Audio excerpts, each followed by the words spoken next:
This is the one we've been waiting for. Rosies, Lena, rider Robert Rust, and the owner Ken Sitton from Freeport, Texas.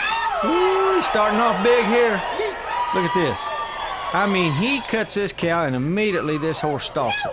Now, with him already winning the World Championship title, Chubby, he really, the pressure, he should be just having fun at this point. Well, I think the pressure's off about trying to be the champion, but the pressure's on trying to win more money. That's how this man makes a living, and he wants to go out looking really outstanding. And what's the advantages and disadvantages of being the last competitor? Well, the last competitor, you know what kind of score you got to have to get a check.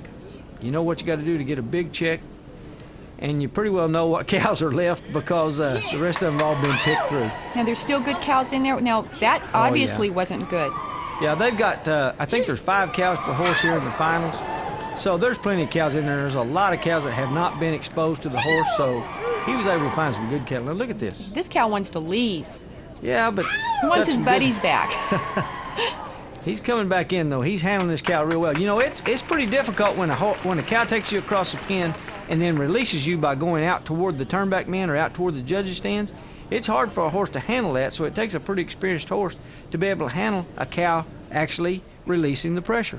Now, will most of these finalists we've watched today, will they start competing right away for the world title again? Start hauling? What's the season? You know, actually, the way this format's set up, your season goes from December 27th, or 28th, I believe it is, through the last weekend before Thanksgiving. So these gentlemen have already actually started for next year. Ooh, look at that camera angle. Oh man, look at this horse. You talk about a big, powerful, pretty kind of a horse. This is a great gelding, a world champion gelding.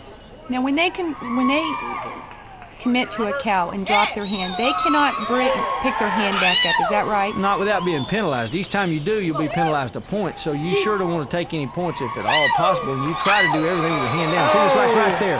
Now, that was a miss because it took him a stride to catch it. That will hurt this run a point per judge, and you're using 3 judges' score, so that's going to be a 3-point hickey on a 221 score. He still has to be very proud of Rosies, Lena, a 221. Yes, and you know, he's been over 100,000 miles this year, Robert Rust on Rosies, Lena, and they performed this well at the end of the year. That's really great. Look at that horse. He is something to watch, something to behold. Here's Shelley with our champion rider, Robert Rust. Robert Rust, you are the world champion. Congratulations. Let's talk about the year. A lot of miles, kind of had a little high and low there. Yes, we started out really strong. Won both go-rounds here at Houston at the stock show, won 5,200, which gave us a really good jump. And we, at one time in the spring, had about a $9,000 lead. And I broke my ankle at Batesville, and we kept on showing. In fact, we showed the next day, but I didn't show very well for about 6 weeks, and we lost the lead to Christy Aker. And really didn't get it back until fall. What a story. And I would think it'd be very difficult to ride a horse and try to keep your foot in the stirrup, especially cutting with a broken ankle. Well, it wasn't that bad. We just wrapped it up. Okay, wrapped it up, and he did just fine wrapping it up. Congratulations, Robert Rust, world champion.